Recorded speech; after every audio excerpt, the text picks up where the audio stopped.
Deuce, for you, man. I mean, just take me through the last month. Like, how big of a whirlwind has this been? Has this been just a lot to kind of take in from coming into that game to then starting the next game and getting the win? Just kind of taking through the emotions in the last couple of weeks. It's been a lot, but it's been exciting. Being able to step into a role and being able to get a win for our team. It's just that means everything to me. Being able to step up and it's been amazing. All the support around me. It's been great.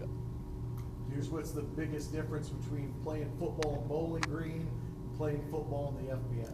You got a lot of bigger guys coming at you, running. They're a lot faster. The game's a little bit faster, and I'd say that's it. What's the difference between the first quarter and the fourth quarter of that game? It's been almost like 2 games passed with your play? Yeah, just really settling in, getting used to, how the flow of college football really is, how fast the game is, just really settling in and trying to make the game as easy as possible. Deuce, speaking of that MTSU game, what did your preparation look like leading up to that allowed you to have such a successful performance? A lot of preparation, got coaches, Coach P, great coach, he helped me a lot this week, and, we've got a veteran in Jacob, and I've got 2 different perspectives to learn from, so, I get a coach's perspective and I get Jacob's perspective, and with Jacob's perspective, he's in the game, he plays too, so it's really easy to, get a lot of help from him, I'd say. Now, you tell him, old man, just take your time, right? Make sure that knee's really good, right? Just milk it for some more time, right? Oh, yeah. Thomas, talk about secondary a little bit. You guys don't get a lot of interceptions, but you guys are always at the ball. You guys are playing. If you look at the stats, the corners are in the top, 8, 7 guys tackling. You said safeties, linebackers, but you guys are pretty active. What's kind of the mentality? I feel like we just take pride in our tackling. At the end of the day, it's tackle football, so you got to get the man on the ground, and that's what we just try to come together as one, communicate, and make sure we're all on the same level to make plays on the ball. They talk about that crazy fourth quarter, all those penalties. I mean, you're saying to yourself, don't beat yourself. Is that it happens though when you play hard, like Coach Beer say. Guys flying around just trying to make a play on the ball, and mistakes happen. So you were here last year. I mean, you were the last year. What's the biggest difference you've seen just in the secondary in general from last year to this year? Because it seems like there's been a jump. Once again, I say we all just buying into each other. We do a good job communicating and just trusting our coaches. They put us in great calls, and then we just go execute. So what's been the biggest difference, improvement-wise, in your view, from USC to now defensively? I feel like versus USC, we kind of came out a little slow. We were excited, but I don't think the guys really expected to get that, transferring from FCS to FBS. So once we seen that, I feel like that was all we needed to, all buy in. Hey, this is not going to be easy, but each one of us needs all of us. So we did a good job doing that, just trusting our coaches, trusting what they're playing for us, and, just. Thomas, for you too, you kind of had quite a journey. You started at Indy, UNLV, and here. Can you just talk about what's made Missouri State different for you, or what you enjoyed about this program that maybe is different from the last 2 you've been at? I'll say.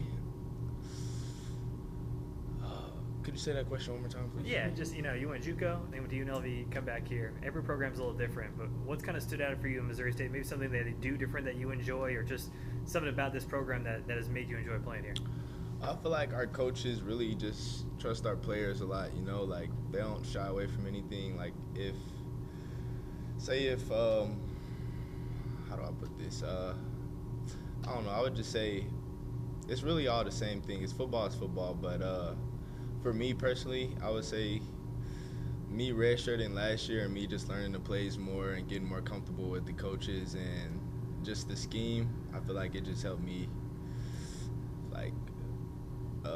better myself on the field, I guess. Why did you redshirt last year? It seemed like you could have been. We had 3 guys who could play, and with the guys who could play, they had been here longer, so they had more knowledge to the playbook than I did. So I just made a team decision to where I could just redshirt, let the guys do what they got to do.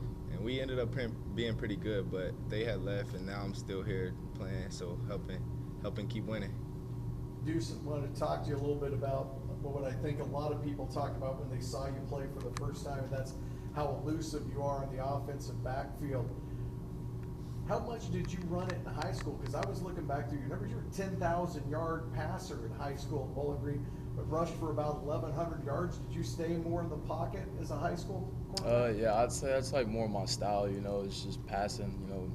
Reading defenses. But like when the pocket breaks down, that's when you'll see me run and try and make something happen with my feet, get a first down. You guys watched Mexico State play on TV the other day. What do you guys think from their defense? I think they're a great defense. I think they're well coached, and I think they have some guys who can play, and they fly around. Are you going into the, do you approach this as you're the starting quarterback until somebody tells you that it'll be some, Jacob, when he says there's going to be either one, how do you approach that in practice, and are you going out the first team first? Every week, I approach the game like I'm the starter. We prepare, everybody prepares like they're the starter. So, you never know when your time might come, just like against Western. So you just got to be prepared at any time, so my preparation wouldn't change at all.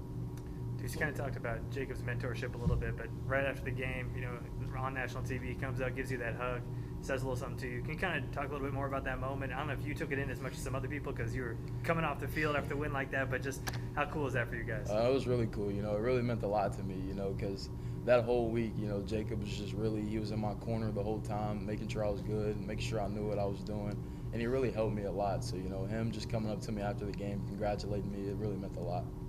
Thomas, what do you see from Mexico State's offense? I think they're a pretty good unit. They got running backs, receivers. They got a pretty good quarterback. We played him last year. I didn't play much, but I got to see him play last year. He's pretty good. I think they lost that game, but like Coach said, they got a pretty good unit. So we all got to come together and do what we got to do. Deuce, how different is the playbook? You were a backup playing behind Jacob. How different is it from when you were preparing with Jacob as the number one to now with you at the starting quarterback? I don't think it's a big difference, but, we did add in some more, like, quarterback runs, because Jacob, he's more of a pocket passer, and then with me, I guess I can use my legs a little bit more, so we just added a few, like, runs in there, but it's still the same playbook. We're kind of in this weird sports gambling world now. It's kind of like college sports. So in that week when people want to figure out who's you or Jacob or whatever, were you getting hit up by random people trying to what was that like?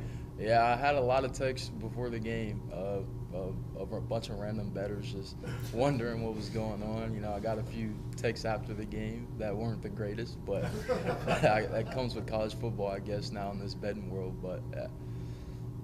Hey, for either one of you, I asked Coach this: as a unit, as guys, are you looking around the conference now, comparing notes of what you're seeing other teams that you're going to play, trying to compare how they're developing, the struggles they're having, or are you only just focused on the game that's in front of you? For me personally, I think it's just game by game, week by week. Just take it. I don't think we should look ahead. Stay where your feet are. And just keep trying to prepare and win the next game. Yeah, for me, like he said, I don't really try to look far ahead because none of that stuff at the end of the season wouldn't matter if we don't get the job done next Wednesday. So I try to just be where my feet is and just take it one week at a time.